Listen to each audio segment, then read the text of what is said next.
All right, everybody, we're going to be jumping into this. Actually, this is a brand new MotoStars video. It just came out today. We're doing these now Tuesdays at 11 a.m. Mountain Standard Time. That was a little editing area, I guess, on that. But we're going to be focusing on the plan method. This is an educational video, so we're going to go over some crashes and close calls, and we're going to review them after that. Got some nice feedback. Somebody wants me just to let it play and then talk about it. So we're going to go ahead and do that. We're not going to pause, but I'm going to talk during it. So unless MotoStars wants to talk. Road surface hazards I'm already seeing right here. Somebody might come out, so I like his middle. He went a little bit wide, but that's fine. Sharp turns with the chevrons. Ooh, dumped the bike. Ooh, and it kind of kicked back and hit him in the leg. Hopefully he's fine there. Okay, so what we got here? So he's doing pretty good.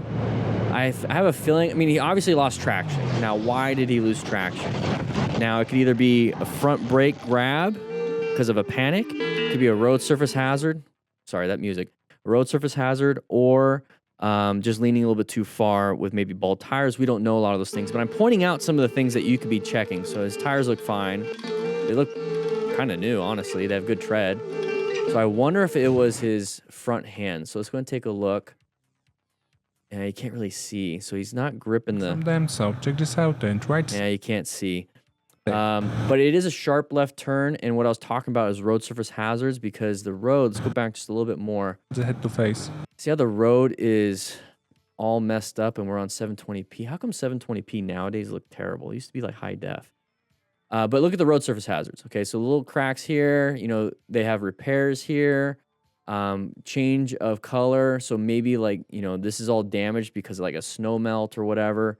And then some of this didn't get snow, so it looks a little bit better. Maybe it could be the compression from the video. I hope you can learn something. A little bit of a change. I mean, the road is not the greatest, but your tires do a really good job. Now, why is there discoloration here? Is it oil? It could be oil. So I'm pointing out things that are obvious. Now, the reason why I'm pointing these things out is because I try to avoid anything obvious. I want to be on the road that looks like most of the road. Like this right here looks a lot like this side of the road. This line does not look like it should be there. So I'm going to avoid it. So that's what I'm talking about planning my ride. I'm constantly locating hazardous situations. Is it a relevant threat? Maybe not, but I'm not going to double check by riding on it. So that's my focus there, is to just be on main parts of the road. And it's a lot easier to get in those parts of the road that I'm talking about it's easier to get on there because you're not speeding. So if you're going at a decent speed, the speed limit, taking these turns at your skill level, it's very easy to be where you want to be. Now, why did he do it? Or why did he dump down? I mean, he's on this, it looks like it could be oil, because I don't see his hands on the front brake. So hands not on the front brake, consistent speed, it just dumped over. He wasn't leaning super far. So I have a feeling that it might be a road surface hazard. And it sucks that it kicked out on him, but he does have full gear as a smart rider, so that's really good. Full face helmet, gloves, jacket, pants, boots, everything. So the crash hopefully doesn't cause him too much pain or injury to him. Bike might be a little messed up, but hopefully it still runs. All right, so we're going pretty fast here. Went up and over a little bump, a little crest of the hill, caught some air. Well, it doesn't look like he was going, unless the person in front of him, like they're together and they're going fast. Because it looked like he was almost going the flow of traffic on that. It's just that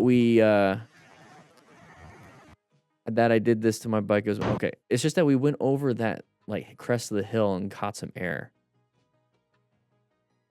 Yeah, I jumped and I didn't know. Okay, so we're going over a little crest of the hill, got some speed. Looks like we were going with the flow of traffic for the most part, but we launched right there. So I think we're going faster than normal, because I don't believe they designed the roads for you to have a ramp. So maybe we're both going pretty fast, because we're going the flow of traffic. Well, we were going 160, now we're going 140. I was not first and not last here. It's probably cursed. Look at the green lines on the road. Oh, so yeah, they did some markings for a previous crash on the road. Yeah, you're probably not the first, and you're not going to be the last. That sucks. Ooh, what's that? Let's find out. Go a little slower. Oh, there it is.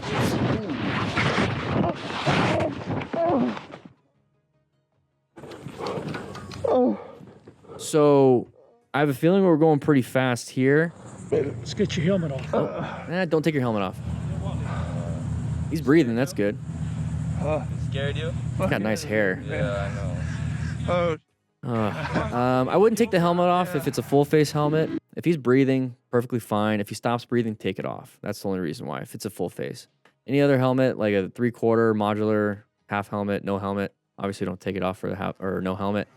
You can still get access to the airway with the helmet on, with the 3/4 and the modular and a half. With a full face, you can't. So that's the only reason why you would take a full face helmet off is if they stop breathing. So it looks like we're going pretty fast. We didn't show the beginning parts of it, but it looks like we're going pretty fast. I mean, if it's a Harley's pretty much, their speedo only goes to 120. So when it's pegged in the middle, it's 60. So I'm going to assume that. So he's probably going 65, 70. Now, this doesn't look like a 65 or 70 mile an hour road. And we're catching up to this car driver real quick. Now, I want to see if this car driver has brakes, if their brake lights are going, because they might be turning left, right? So it could be like, oh no, sudden they stopped, and now we crash, and maybe we were going the speed limit, right? That could be it. But either way, if it was speed that was a problem, slow it down. If it was I wasn't paying attention and now I just found out this vehicle stopped in front of me, then we have to do an emergency maneuver. We have to do something. We have to do a swerve. Right now, slamming the rear brake, because that's what's happening here, slamming the rear brake, the rear tire's starting to slide out. That's not going to work. Emergency braking to slow yourself down so you can be like, okay, now I know I need to swerve. Swerving left would be a good option here. But paying attention is the best option here. Not just that's for both. Paying attention if this car just stopped and you're going the speed limit, pay attention. If you're going too fast in an area like this, pay attention to yourself. Don't go as fast. We get up to here, though. Slams that rear brake. That's why that tire slides out. So we're fishtailing. We're about to low side. And then we get up to here. Let's go ahead and do it frame by frame a little bit. So see how he gets launched up and over to the right? So he starts to fishtail. It's a low side, but it grabbed traction. Now it's a high side. So it transitioned into a high side, which is going to launch him at full force. I'd rather low side than high side. I'd rather not crash, but we go up and over, and we talk a little bit about mechanism of injury here. So he luckily missed the vehicle. I'd rather hit the ground and slide than suddenly decelerate into the back of a vehicle. Is that an older Honda Rebel? No, that's not a Honda Rebel. I see twin cylinders right there. I don't know if that's what you meant in the chat. I just barely saw that. Anyways, he goes up and over. He's got gloves, but these are not motorcycle jeans and not motorcycle jacket. I don't think these are motorcycle boots. No, they're just cowboy boots. And we land on our hip and our back. Okay, no gear. You have a back protector in your motorcycle jacket. If you that gray foam that when you first get it, that's not a back protector. You need to get upgraded to CE level 2. But if you have really good motorcycle pants, you have hip armor, so hopefully it'll absorb a lot of that. But his helmet took the biggest impact, and that's going to be to his head. And he honestly would not be alive if he did not have that helmet on. He would not be alive. So the right hip with the bounce, immediate pain. Oh. But he rescued himself, remained calm, sure was on safety, got onto the grass. Very lucky. Very lucky. What happened? You okay? Yeah. The fact that he's able to talk is important. All right, so we're blurring out a speeder, going pretty fast, riding with some buddies. That's a sharp left turn with the chevrons. Talk on your Cardo Pack Talk edge. Tell them you're going a little too fast. Oh, somebody else is passing up. Okay, I can't see much. The camera angle. Oh, just navigated that corner terribly. Went off the road. So going a little too fast in the corner. One of the problems that we typically see when it comes to this kind of stuff, especially in a group ride, we're going to get to it. Let's see if there's anything else, is that we were speeding really fast to pass, which puts us in a bad position for that corner. So if you're just going to be in your lane and you're prepping for the corner, you're going to go at the speed that you want to go for that corner. But if we're passing people, we're increasing our speed, right, especially right before a corner. That means we're entering that corner at a passing speed, at a faster speed. So we're not ready for that corner now. So this is why I don't want people passing before corners. Pass on straightaways. That way you can slow down and go to the speed that you're comfortable with at the corner. So we have somebody passing right here. Let's see, right there passing, and now we have a corner. So he sped up to before the corner. It's not even that sharp of a corner, but we're going such a high rate of speed, we can't even navigate this pretty much straight corner. And he goes off. Could be target fixation, could be panic, because he had to get over there real quick because that car was coming, and then he blew up. All right, let's see what happens here. Okay. Despite We're going the huge around. amount of dirt on the road, this rider Okay, huge chose amount of to be more dirt. cautious, and she ended her ride in a very unpleasant way. If there's no cars, stay towards the middle. That's what I would be doing. But at least aim for the areas that don't have debris. You see a lot of dirt. Blind corner, that's good to be off to the side, especially on a small road. But now we got stuck. Yeah. It was just a failure to negotiate. We went a little too wide. Draw within the lines here, guys. We all learned that. We all learned that in class when we were little. Draw within the lines. Ride within the street.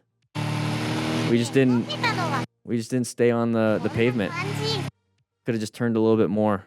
That's it. That's all. Let's move on. Let's see what happens here. He's already doing a wheelie.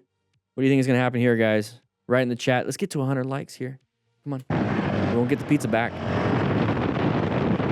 There we go. Doing a nice little wheelie. We're going to go ahead and loop it. What do you think? Maybe land it and get some speed wobbles and then dump the bike. He's doing pretty good. Oh, there's the loop. All right. Yeah, he looped it. Nice open road, though, to do it. I don't, honestly, guys, I don't care if you do it or not. As long as you remove as many hazards as possible. It's a wide open road.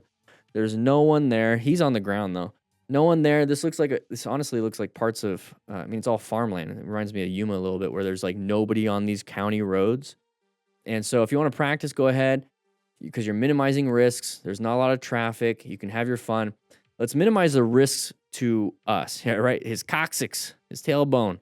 Let's minimize our risks to us. Let's wear full gear if we're going to be practicing, because it's very high risk, high skill. And so you're developing this high skill while still making high risks. Let's minimize risks to our body and mitigate some injuries by wearing gear. Okay, so just use some gear. When it comes to stunting at low speeds, you just get that armor only if you really want to, because I get it, you want to be maneuverable, but there's some gear out there that you can maneuver really well. So yeah, he dumps the bike. Yoink. There goes his butt. His butt crack hurts. It's gonna suck the poop for a while. All right, here we go.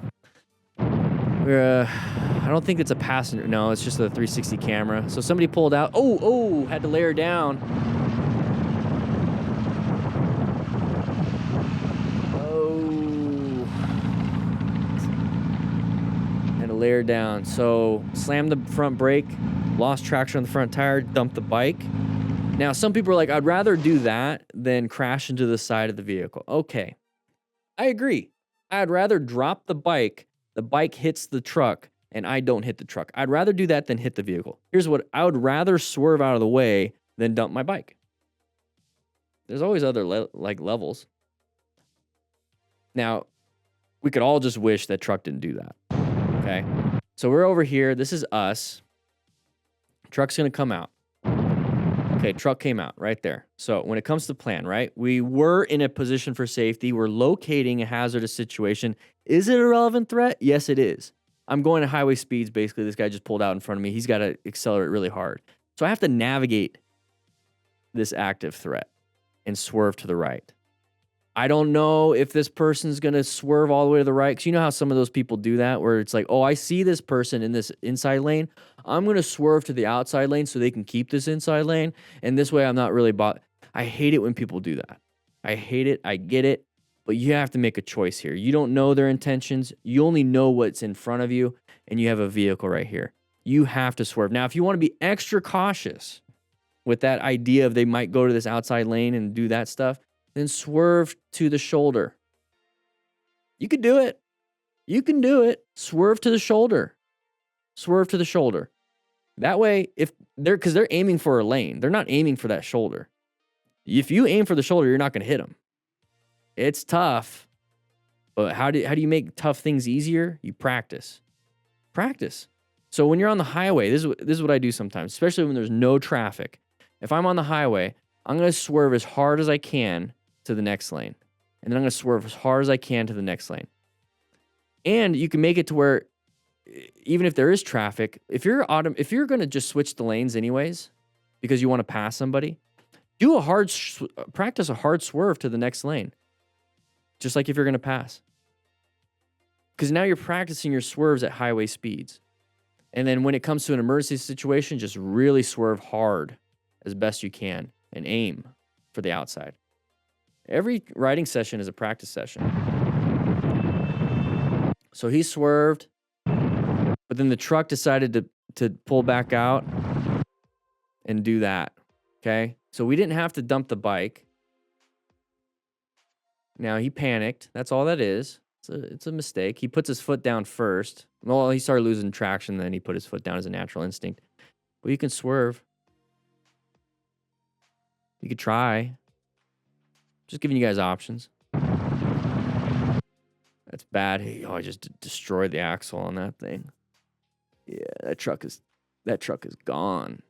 It's his fault too. Hope the rider's okay. I'm just pointing out options. Who knows if we're going to be able to do that in real life. We're going to try our best. Leon, welcome to the crew. But it's always good to just point out options to see what else is out there, because a lot of people are like, well, he has to lay it down. That's the only option you have. No, it's not.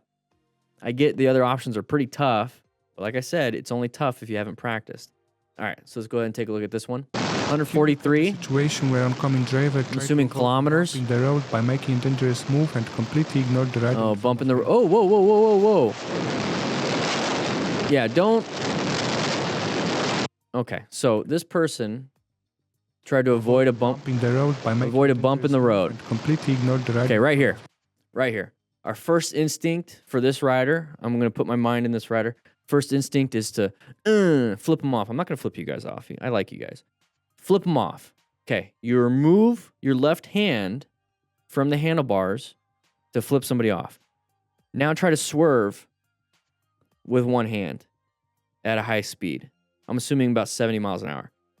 Now try to swerve with one hand. See, that's what I'm trying to get at, is that don't worry about telling somebody that they're wrong before you get yourself out of danger. Get yourself out of danger, and then if they're past or whatever, then flip them off in your head.